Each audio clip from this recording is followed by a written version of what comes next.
레위기 전체에서 가장 중요한 부분은 이 속죄일에 대한 규례를 담고 있는 레위기 16장이라고 할 수가 있습니다.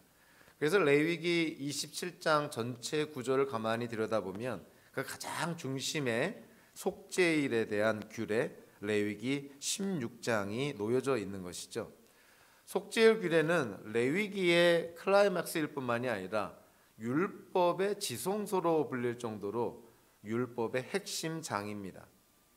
유대인들은 레위기 16장에 나오는 이 절기를 속죄일, 즉 욤키푸르라고 그렇게 부르는데요. 이날은 하나님의 용서와 죄사함을 이해하는 아주 중요한 하나님의 율법이 담겨져 있습니다. 그래서 랍비의 문서들에는 이 속죄일을 그냥 단순히 그날 또는 그 위대한 날이라고 그렇게 간단하게 표현하기도 하고요. 신약 성경에서 그 사도행전 27장 9절에 보면 사도 바울은 이 속죄일을 금식 기간이다라고 그렇게 단순히 표현하기도 합니다. 레위기 23장 7절 8절에도 이 속죄일 규례에 대한 언급이 나오는데요. 레위기 23장 27절과 28절에서 속죄일로 번역된 히브리어가 욤 하키프림이라는 단어인데 이거는 복수형의 단어입니다. 그래서 이 히브리어를 문자적으로 직역하면 속죄들의 날인 것이죠. 즉 복수형으로 쓰여집니다. 속죄들, 속죄가 하나만 있는 것이 아니라 복수형으로 있다는 거예요. 왜냐하면 레위기 16장의 내용을 통해서 우리가 쉽게 이해할 수 있는 것은 속죄의 대상이 세 가지의 그런 영역, 세 부류로 등장하게 됩니다.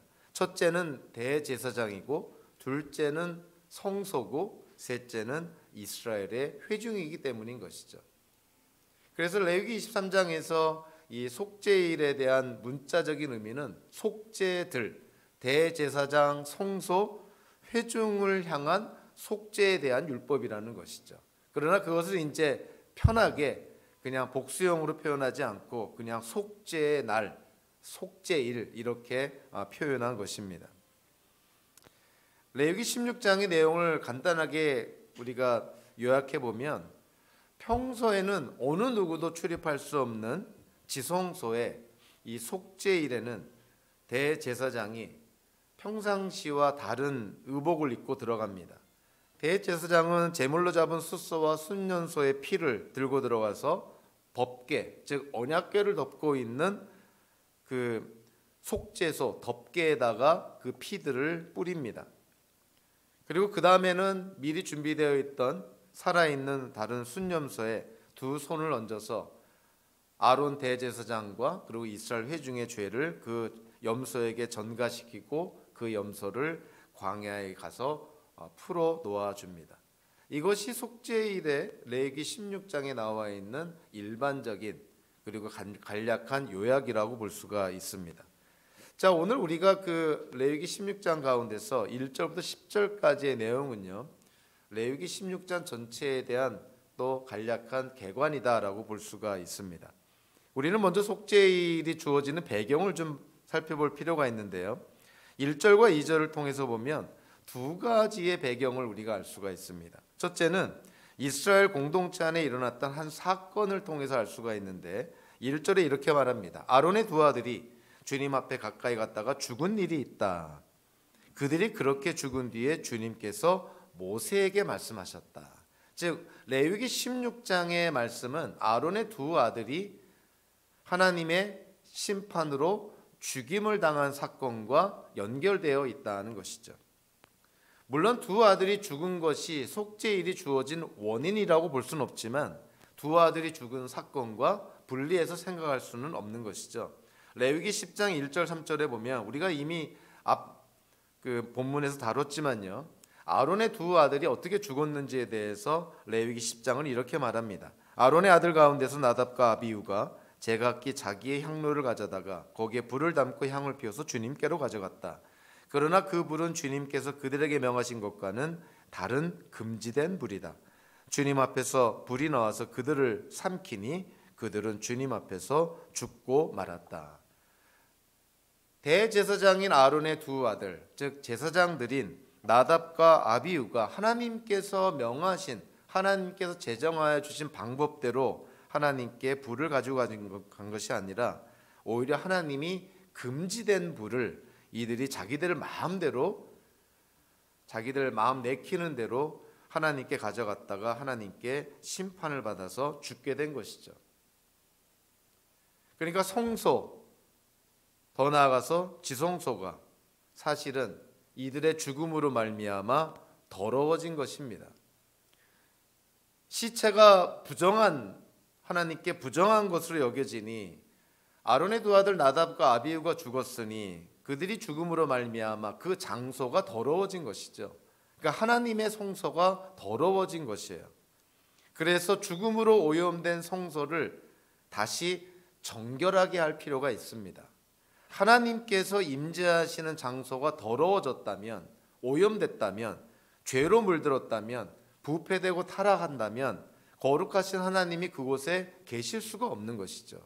그래서 속죄일에는 아론과 그의 집안, 그리고 이스라엘 회중뿐만이 아니라 1년 동안 이스라엘 백성들이 하나님께 제사를 드리면서 절기를 지키면서 의도가 됐던 아니면 의도하지 않았던 간에 그들의 부주의와 그들의 죄로 인해서 더럽혀진 하나님의 성소를 정결하게 하는 그러한 의식이 필요했던 것이죠. 그래서 속죄일의 그 속죄의 대상 가운데 하나가 다름 아닌 하나님의 성소였습니다. 나답과 아비후의 죽음으로 말미암아 더러워진 성소를 다시금 정결하게 해야 했으니 하나님께서 모세에게 이 속죄일에 대한 계명을, 율법을 아론에게 전하도록 한 것이죠. 평소 지성소에 출입을 금했던 이유는요, 오늘 본문을 통해서도 알 수 있지만 그것은 지성소 안에 있는 법궤 또는 언약궤의 덮개 때문입니다. 법궤 또는 언약궤라고 표현된 이 작은 상자, 그 상자 안에는 하나님께서 모세를 통해서 주신 율법이 새겨져 있는 2개의 돌판이 담겨져 있는 것이죠. 그런데 그 법궤와 언약궤의 덮개, 그 윗부분이 어떠한 역할을 하는지가 오늘 본문을 통해서 분명하게 드러납니다.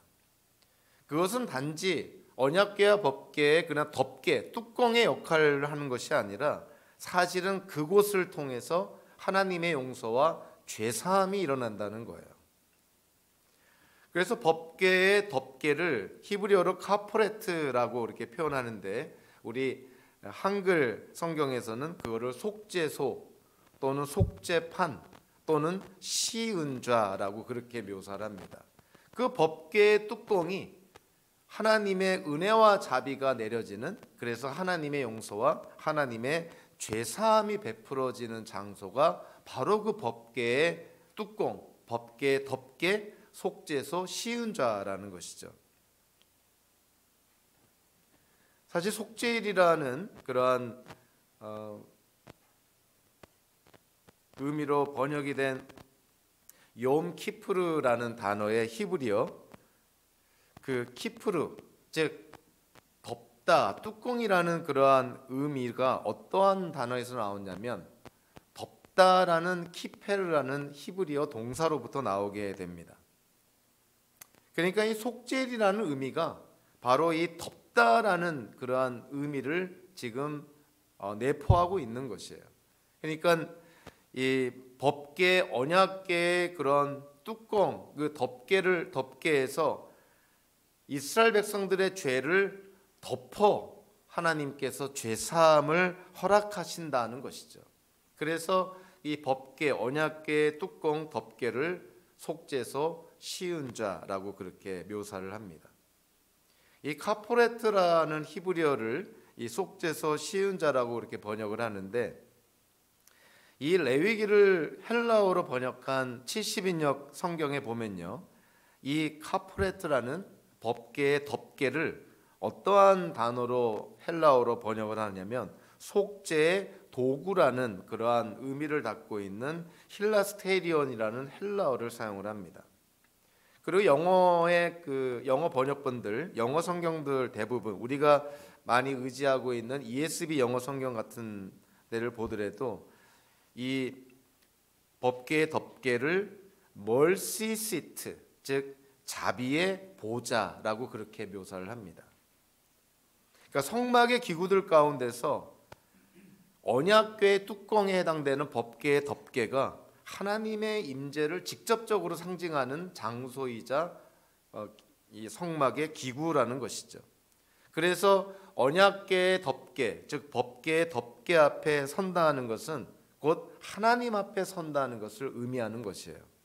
그래서 이 법궤 지성소 안에 있는 언약궤의 덮개에 아무 생각 없이 아무런 준비 없이 하나님께서 명하신 대로 철저하게 준비하지 않고 나아갔다가는 이거는 하나님 앞에 아무 생각 없이 준비 없이 나아가는 것과 마찬가지이기 때문에 죽임을 당할 수밖에 없는 것이죠. 덮개라고 번역된 히브리어 카포레트가 70인역에서 헬라어로 번역할 때 이 속죄의 도구라는 의미를 갖고 있는 힐라스테리언이라고 번역이 되었다 했습니다. 근데 이 힐라스테리언, 즉 덮개라는 히브리어를 헬라어로 번역한 이 힐라스테리언이라는 이 단어가 신약 성경에서 단 2군데서만 사용이 됩니다. 하나는 히브리서 9장 5절인데요.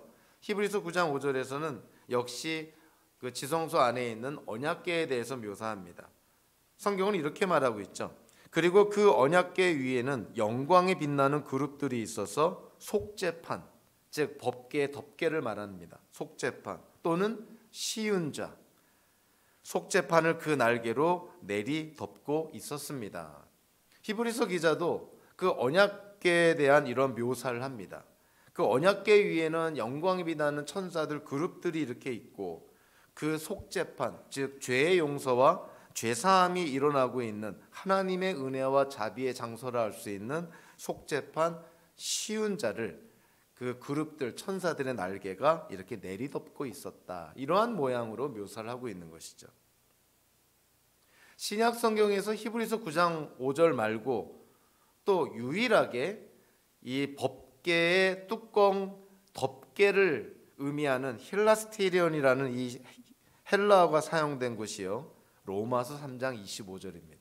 근데 로마서 3장 25절을 읽어보면 놀라운 말씀을 우리에게 전해주는데 사도 바울이 이렇게 말합니다. 하나님께서는 이 예수를 속죄 제물로 내주셨습니다. 그것은 그의 피를 믿을 때에 유효합니다. 하나님께서 이렇게 하신 것은 사람들이 이제까지 지은 죄를 너그럽게 보아주심으로써 자기의 의를 나타내시려는 것이었습니다. 로마서 3장 25절에서 속죄 제물이라고 번역된 헬라어가 힐라스테리언, 즉 법궤의 덮개, 즉 언약궤의 뚜껑이라는 그런 히브리어를 헬라어로 번역한 똑같은 단어를 사용하고 있어요.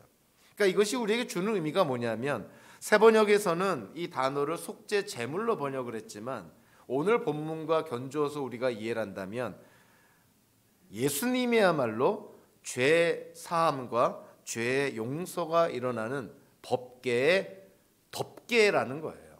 즉 예수님이 속죄소와 시은좌라고 그렇게 말하고 있는 것입니다. 그러니까 이스라엘 백성들이 죄 사함을 받기 위해서 속죄 제물을 잡아서 그 피를 가지고 지성소 안에 있는 언약궤의 덮개에 피를 뿌릴 때 죄 사함을 받았는데 신약 성경에서는 그 죄사함이 일어나는 그 장소가 예수님이라고 말하고 있는 거예요. 그러니까 죄사함은 누구를 통해서만 일어난다는 것입니까? 우리가 죄 용서는 누구를 통해서만 죄 용서를 받을 수 있다는 거예요?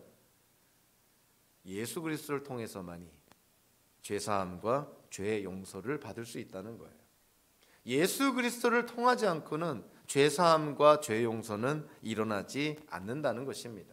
이스라엘 백성들이 그들의 죄를 용서받기 위해서 속죄 제물의 피를 그 언약궤 법궤의 뚜껑 덮개 위에다 뿌릴 때 하나님의 용서, 하나님의 죄사함이 일어났던 것처럼 우리가 예수 그리스도를 믿을 때 십자가에서 흘리신 그 보혈의 피의 공로에 힘입어서 우리는 죄사함과 죄의 용서를 받아 누리게 된다는 것이죠.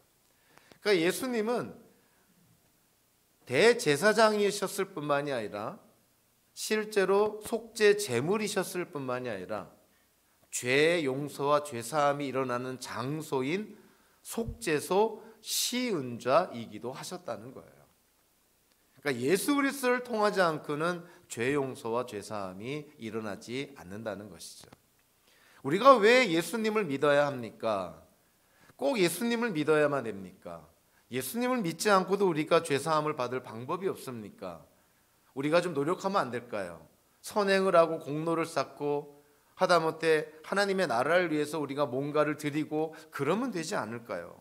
성경은 신구약 성경 전체를 통해서 분명하게 말합니다. 이스라엘 백성이 유일하게 죄 사함을 받을 수 있는 그 장소가 법궤의 덮개였던 것처럼 우리가 죄 사함과 죄 용서를 받을 수 있는 그 장소, 당연히 예수님이라는 거예요. 그러니까 예수 그리스도를 통해서만이 우리가 죄 용서와 죄 사함을 받을 수가 있다는 것이죠.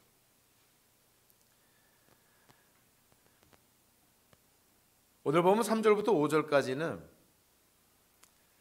이 속죄일이 사실은 속죄들의 날, 즉 복수형이라고 그랬잖아요. 그러니까 속죄의 대상이 세 부류가 레위기 16장에서 등장하는데 가장 먼저 등장하는 속죄의 대상은요, 죄를 속해야만 했던 그 당사자는 누구냐면 다름 아닌 아론과 아론의 집안이었습니다.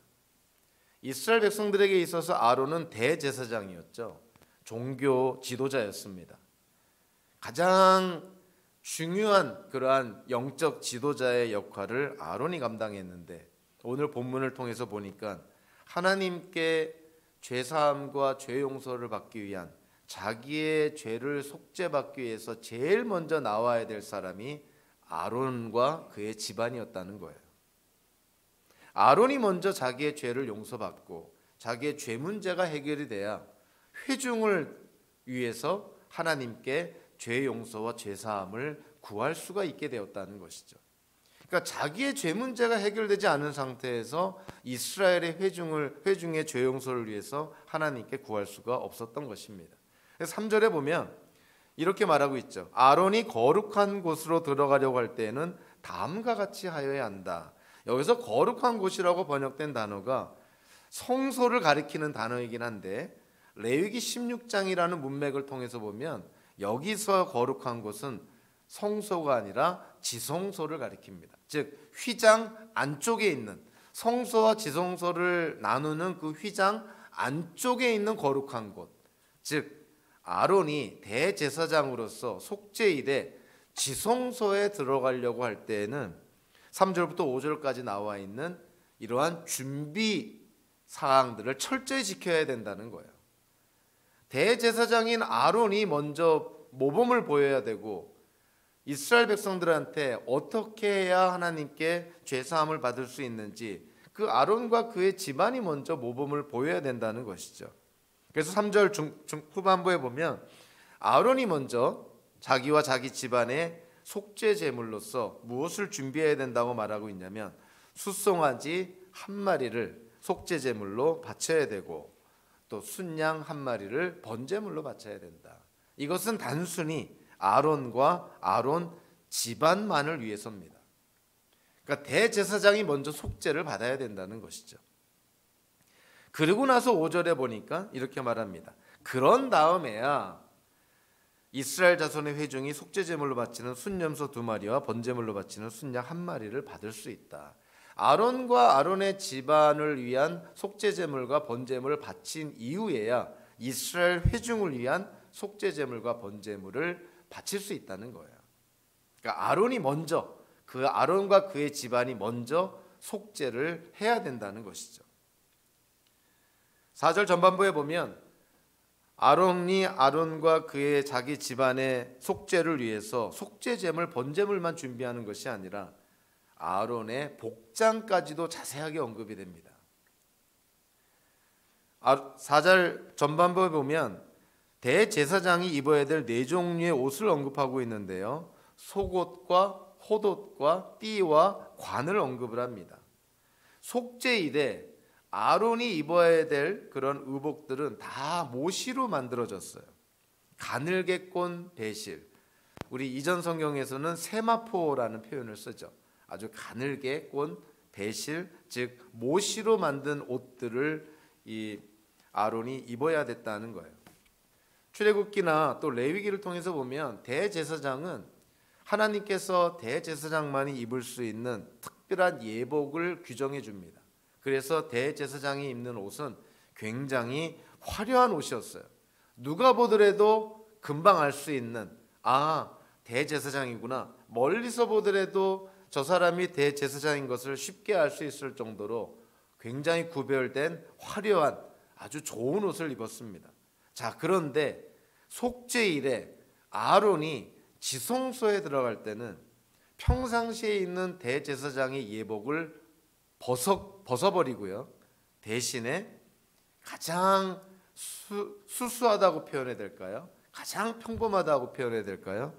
모시로 만든 그러한 옷들을 입어야 됐다는 거예요. 그러니까 대제사장의 어떤 직분을 드러내놓고 하나님 앞에 나아가는 것이 아니라 다른 이스라엘 회중과 똑같은, 즉 다른 이스라엘 민족과 하나 된다는 것을 보여주는, 아론이 겸손하게 하나님 앞에 나아가야 되는 것을 이 복장을 통해서 언급을 합니다. 그러니까 아론이 이스라엘 회중의 죄를 용서받기 위해서 하나님께 구하기 전에 자기와 자기 집안을 위한 속죄제물과 번제물을 바치며 그리고 하나님께 나아갈 때 대제사장이 입는 그 화려한 예복을 다 벗어버리고 평범한 옷을 입고 다른 이스라엘 회중과 함께 하나가 되는 그러한 상징적인 의미를 갖고 하나님 앞에 나아가는 것이죠. 제물과 의복뿐만이 아니고요. 4절 후반부에 보니까 그는 먼저 물로 몸을 씻고 나서 옷을 입어야 된다고 말합니다. 그런데 출애굽기 30장 같은 데를 보면 대제사장이 제사를 드릴 때, 이스라엘 회중을 위해서 제사를 집도할 때 대제사장은 손과 발만 씻도록 되어 있는데 속죄일에는 온 몸을 씻으라고 명령을 하고 있는 것이죠. 그러니까 아론이 대제사장으로서 아론과 자기 집안의 죄를 속죄하기 위해서 지성소로 들어갈 때 속죄 제물의 피를 가지고 가야 될 뿐만이 아니라 속죄일에 합당한 의복을 입어야 될 뿐만이 아니라 그리고 온몸을 깨끗하게 씻고 그렇게 순결하게 겸손한 마음과 자세로 하나님 앞에 나아가야 됐다는 것이죠. 현대 기독교계에도 보면은 소위 말해서 영적 지도자들이, 교계의 지도자들이 과연 오늘 본문에 나오는 하나님의 율법에 나타난 그 정신, 이러한 정신들을 과연 얼마만큼이나 잘 이해하고 있나 생각하면 우리가 사실 좀 안타까운 그러한 생각이 들 때가 많이 있습니다. 지도자가 먼저 하나님 앞에 속죄해야 되고 지도자가 먼저 하나님 앞에 순결하게 겸손하게 나아가야 된다는 것이죠. 그러고 나서 회중을 위해서 하나님께 무언가를 간구할 수 있도록 그렇게 하나님의 율법은 그 정신을 우리에게 말해주고 있는 것이에요. 1273년부터 1914년 1차 대전이 발발할 때까지 유럽 최고의 정치 세력은 합스부르크가였습니다. 오스트리아 황제 프란츠 조셉 1세가 1916년 11월에 장례식을 치르게 되는데요. 역사적으로 장엄한 황제의 장례식은 아마 프란츠 조셉 1세의 장례식이 마지막이라고 그렇게 평가를 합니다.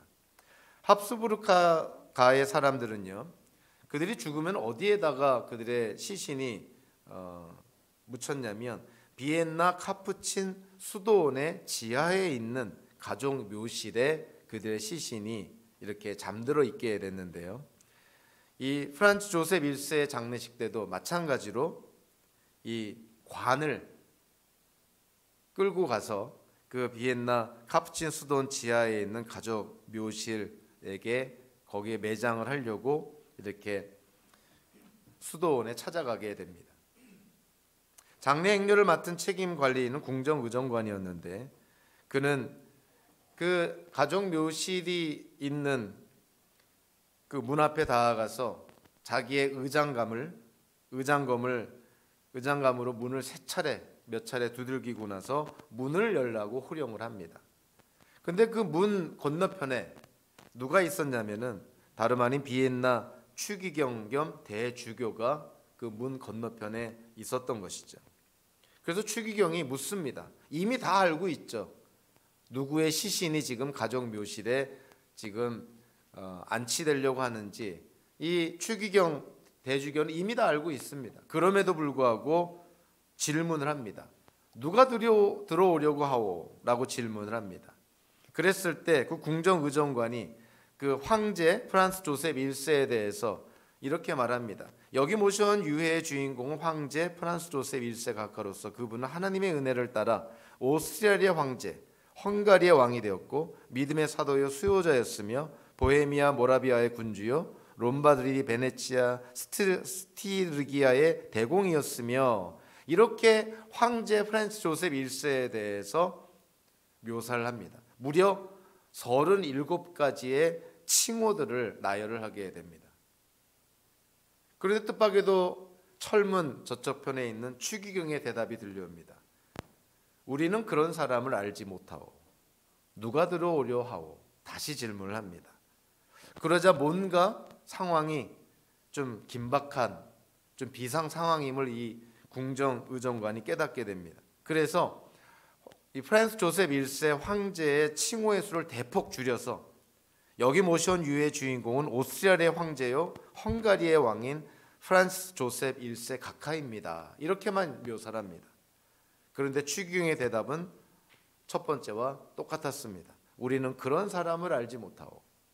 누가 들어오려 하오. 마침내 궁정의정관이 이렇게 얘기를 합니다. 우리의 형제요 우리와 똑같은 죄인인 프란스 조셉의 시신이 들어가려 합니다. 이렇게 말했을 때 비로소 철문이 열리게 됐고 프란스 조셉은 가족 묘실에 안장이 되었다는 것이죠. 아무리 이 세상에서 어떠한 위치, 어떠한 지위, 어떠한 역할을 했던 간에 하나님 앞에 나아갈 때는 어쩔 수 없는 죄인이고 어쩔 수 없는 유한한 인간으로 나아갑니다.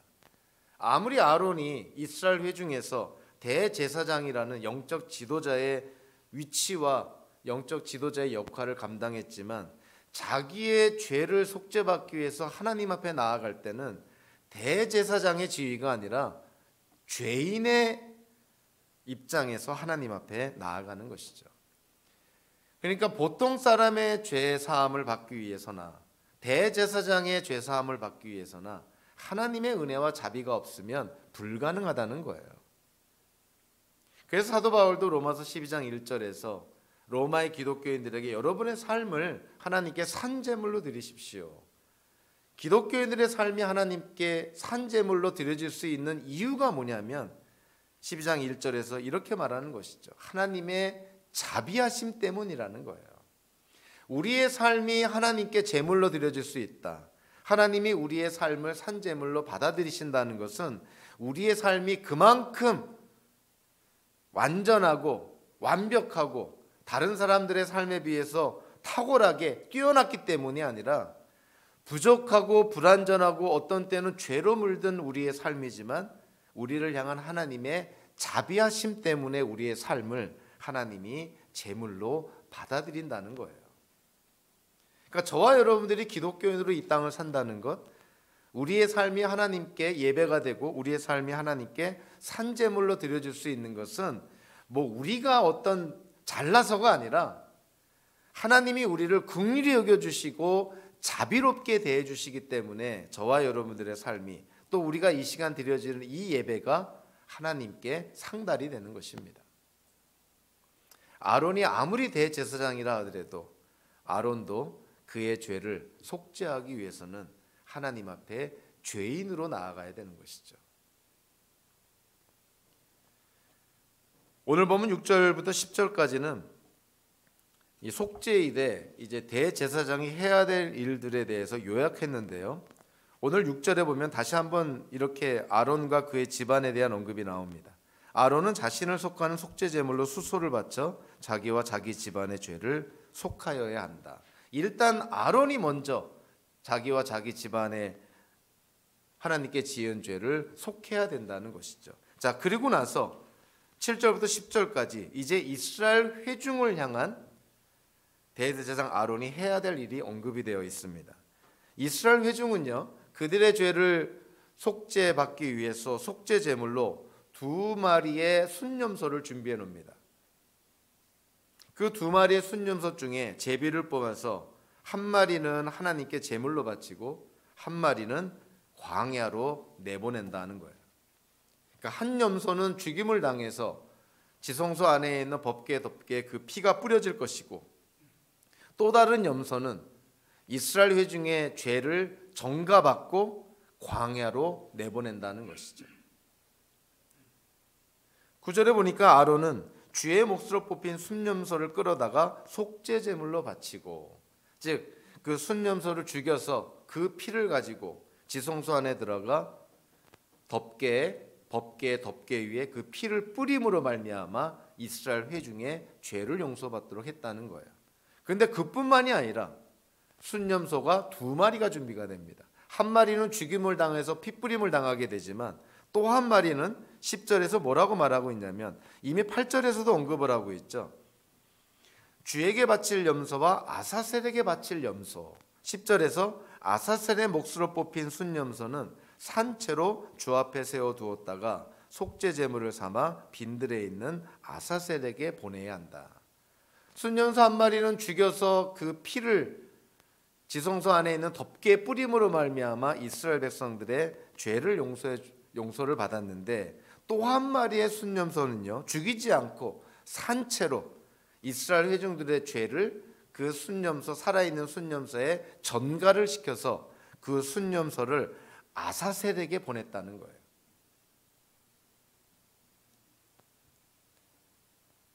이 아사셀에 대한 해석이 이 성경의 그 해석 가운데서 가장 어려운 부분 중에 하나입니다. 왜냐하면 이 아사셀이라는 단어 자체가 오늘 이 레위기 16장에만 등장하기 때문에 그런 것이죠. 그러니까 다른 성경에는 등장하지는 않아요. 레위기 16장 8절과 10절에서 아사셀이라는 단어가 나옵니다. 도대체 이 아사셀을 어떻게 이해를 해야 될 것인가? 8절과 10절에서 아사셀에게 바칠 또는 아사셀의 몫으로, 그리고 아사셀에게, 번역은 좀 달리했지만 다 똑같은 히브리어 문구를 번역한 것입니다. 즉 아사셀에게 문자적으로 번역하면 그렇게 되는 것이죠. 일반적으로 성경학자들이요, 이 아사셀에 대한 해석을 3가지로 이해를 합니다. 첫 번째 해석은 이 아사셀을 어떻게 이해를 하냐면, 이 순염소, 이스라엘의 회중의 죄를 정가받은 이 순염소가 광야 어딘가에 이렇게 풀어놓아서 이스라엘 회중으로부터 멀리 떠나보내게 하는데, 염소가 풀어놓이는 광야의 어떤 장소가 아사셀이다라고 이해를 합니다. 레위기 16장 22절에서 성경은 이렇게 말합니다. 그 순염소는 이스라엘 자손의 온갖 죄를 짊어지고 황무지로 나간다. 황무지가 바로 아사셀일 것이다 라고 그렇게 해석을 합니다. 많은 유대인 학자들이 레위기 16장에서 나오는 이 아사셀이 어떤 광야의 한 장소라고 이해를 한다는 것이에요. 두 번째 해석은요, 아사셀을 광야를 지배하고 있는 악한 신이나 악한 영의 이름이라고 해석하는 것입니다. 그래서 아사셀에게라는 이 표현은 아사셀에게 속한이라는 뜻을 갖고 있다. 그래서 속죄일에 이스라엘은 순염소 한 마리를 하나님께 바치고 또 다른 한 마리는 광야를 지배하고 있는 악한 신에게 바친다라고 그렇게 해석하는 사람들도 있습니다. 사실 이 두 번째 해석은 우리가 받아들일 수 없는 해석인 것이죠. 이스라엘 민족이 지켜야 될 절기 가운데서 가장 중요한 절기인 속죄일에 속죄 제물로 하나를 하나님께 바치고 하나를 악한 신에게 바친다, 이 자체가 너무나 모순인 것이에요. 이거는 있을 수가 없는 것이죠. 그래서 아사셀을 광야를 지배하는 악한 신이나 악한 영으로 이해하는 것은 우리가 이거는 받아들일 수 없는 해석입니다. 자, 세 번째 해석은요. 이 아사셀이라는 히브리어를 분석을 하면 이런 분석이 가능합니다. 염소라는 단어와 떠나다 또는 떠나가다라는 동사가 합쳐졌다고 이해를 합니다. 그래서 아사셀이라는 이 단어는 떠나가는 염소, 떠나보내는 염소 이렇게 해석을 한다는 것이죠. 그래서 사실 영어 성경을 보면 NASB나 NIV 같은 영어 성경에는 이 아사셀을 아사셀이라고 묘사하지 않고 뭐라고 표현하고 있냐면 scapegoat, 즉 희생양이라고 번역을 합니다. 즉 희생양, scapegoat라고 번역한 그 근거가 뭐냐면 아사셀이라는 단어를 분석을 했을 때 떠나가는 염소라는 그러한 분석의 기초에서 이 아사셀을 희생양이라고 번역을 한 것이죠. 자, 그럼 세 가지의 해석 가운데서 우리가 택할 수 있는 가장 이 레위기 16장의 문맥 또 레위기 전체의 문맥을 통해서 우리가 택할 수 있는 가장 바람직한 설득력 있는 해석은 과연 무엇일까? 사실 첫 번째 해석이 가장 설득력 있다고 봅니다. 즉 광야의 어떤 장소를 가리키는 단어가 아사셀이라는 것이죠. 그래서 속죄제물, 이스라엘 회중의 속죄제물로 순염소 2마리가 준비가 되는데 2마리 다 이스라엘 회중의 속죄를 위해서 필요한 제물이에요. 한 마리는 아론이 죽여서 그 피를 가지고 지성소 안에 있는 언약궤의 뚜껑, 덮개 위에다 피를 뿌림으로 말미암아 이스라엘 회중의 죄를 용서받게 합니다. 또 한 마리는 이스라엘의 회중의 죄를 그 순염소에 다 전가시켜 버리는 것이죠. 안수해서 그 죄를 다 전가시켜서 그 순염소를 광야 어딘가로 떠나보내게 한다. 즉 이스라엘의 죄를 이스라엘 회중으로부터 멀리 내보낸다는 거예요. 그래서 이 순염소 2마리의 역할이 합쳐져서 이스라엘의 회중의 죄를 용서받는 이스라엘 회중이 죄사함을 받도록 하게 한다는 것이죠. 사실 광야로 이스라엘의 죄를 짊어지고 광야로 이렇게 놓아보내는 그 순염소의 모습은 이사야 예언자가 고난받는 종에서 그 고난받는 종에 대한 묘사 안에 있는 그 성경 본문에 이 아사셀에게 보내지는 순염소의 이 어떤 의미가 잘 반영이 되어 있습니다. 이사야서 53장 4절과 12절에 보면 이사야 예언자가 고난받는 종에 대해서 이렇게 말하고 있죠. 그는 실로 우리가 받아야 할 고통을 대신 받고 우리가 겪어야 할 슬픔을 대신 겪었다. 그러나 우리는 그가 징벌을 받아서 하나님에게 맞으며 고난을 받는다고 생각하였다. 또 12절에 이렇게 말합니다. 그러므로 나는 그가 존귀한 자들과 함께 자기 몫을 차지하게 하며 강한 자들과 함께 전리품을 나누게 하겠다. 그는 죽는 데까지 자기의 영혼을 서슴없이 내맡기고 남들이 죄인처럼 여기는 것도 마다하지 않았다. 그는 많은 사람의 죄를 대신 짊어졌고 죄 지은 사람들을 살리려고 중지에 나선 것이다. 고난받는 종, 궁극적으로 예수 그리스도를 가리키는 고난받는 종에 대한 이사야 예언자의 묘수, 많은 사람의 죄를 대신 짊어졌다. 이거는 이스라엘 회중의 죄를 전가받아서, 즉 이스라엘의 회중의 죄를 대신 짊어지고 광야로 떠나보내는 그 순염소, 아사셀에게 보내지는 그 순염소의 그 모습이 이사야 예언서에 잘 나타나 있는 것이죠.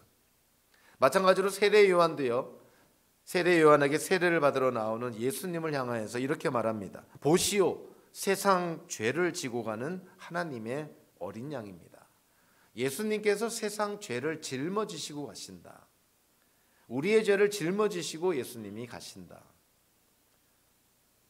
마치 예수님이 희생양으로서 이스라엘의 회중의 죄를 대신 짊어지고 광야로 그 이제 죄를 짊어지고 떠나보내는 그런 순염소의 그 모습을 고난받는 종의 이사야 예언자의 묘사를 통해서 세례 요한의 외침을 통해서 그것이 궁극적으로 예수 그리스도 안에서 이루어지고 성취되었음을 우리가 깨닫게 되는 것이죠.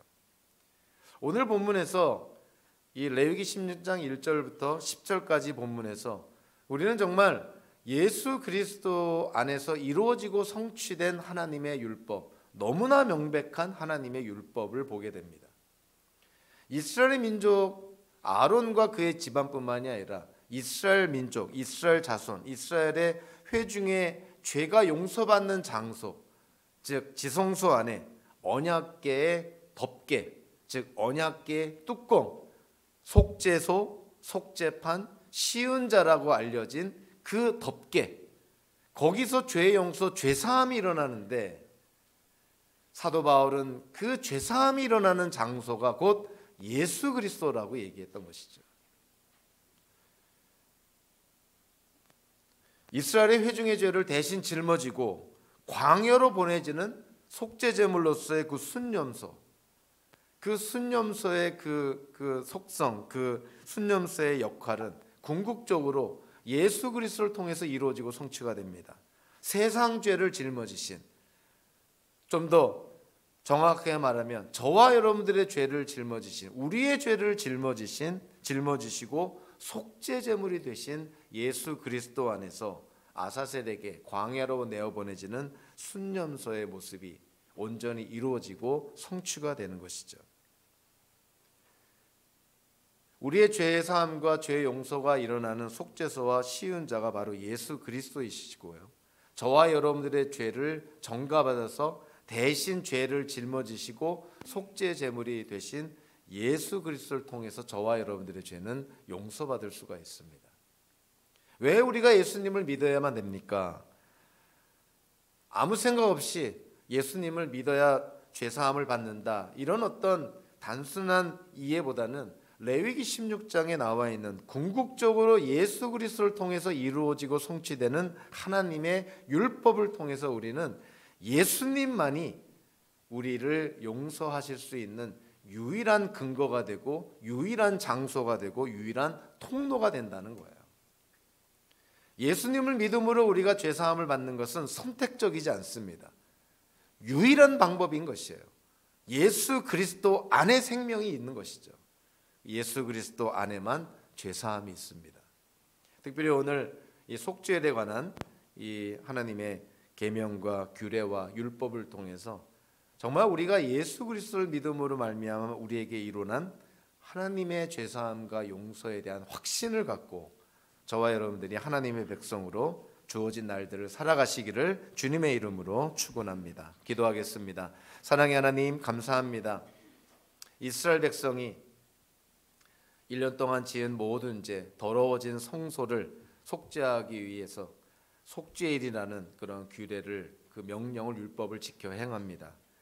이 속죄일의 계명과 규례와 율법 가운데서 가장 핵심인 것이 지성소 안에 놓여 있는 언약궤의 그 덮개에서 하나님의 용서와 죄사함이 일어나는데, 바로 그 속죄소 시은자가 바로 우리의 죄를 용서하신 예수 그리스도이심을 깨닫게 됩니다.